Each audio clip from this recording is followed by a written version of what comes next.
Good morning guys! Ang oras ay 4:32 ng umaga. Hi Maxi! So ngayon ang day 4 ng ating Back to Pabata. So ayun guys, bago akong pumunta ng basketball court ay nag-workout muna ako. At pagkatapos kong mag-workout ay agad akong pumunta sa gym dahil nag-exercise na ang sun. So pagdating ko nga sa gym ay agad akong nag-warm up guys. Nag-dribble drills muna ako para hindi mawala ang aking ball handling. Mahalaga na sa bawat practice ay hindi natin makalimutan na mag-dribble drills upang nang sa ganon sa mismong game ay hindi tayo magka-turnover. At kapag tayo ay nasa laro naman ay huwag tayo masyadong mag-dribble. Kung matindi ang pressure ng depensa ng kalaban ay ipasa nyo na lang agad.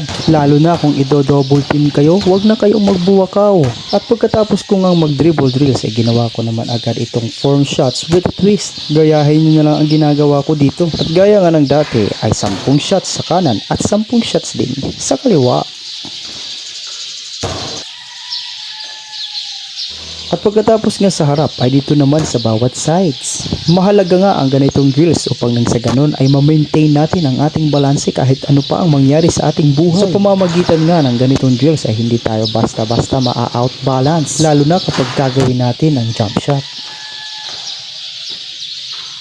At pagkatapos niya na inawa naman natin itong jab step plus jump shot. At ganun pa rin mga master, 10 sa kanan at 10 din sa kaliwa.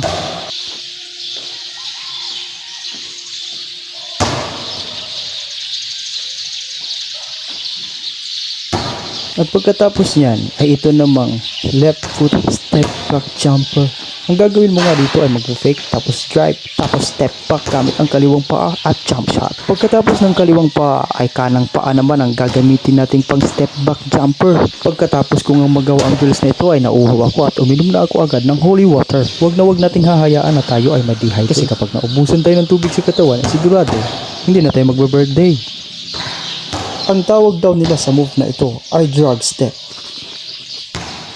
Ito, drag step tapos pull up jumper. 10 drag step jump shot sa kanang side at ganun din sa kaliwang side. Kung marunong kang umatake sa kanan, dapat ganun din sa kaliwa.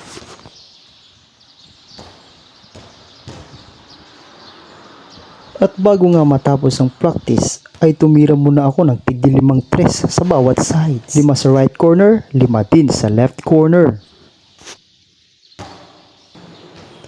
5 sa left wing,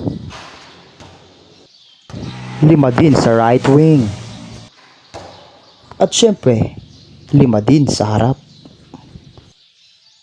At tinapos ko nga ang practice sa pamamagitan ng freestyle move na ito na aking ginawa. At dyan nga nagtatapos ang day 4 ng ating Back to Pabatak training. Kung nagustuhan nyo ang video na ito ay paki-like at paki-follow na din mga master. Sige, bye!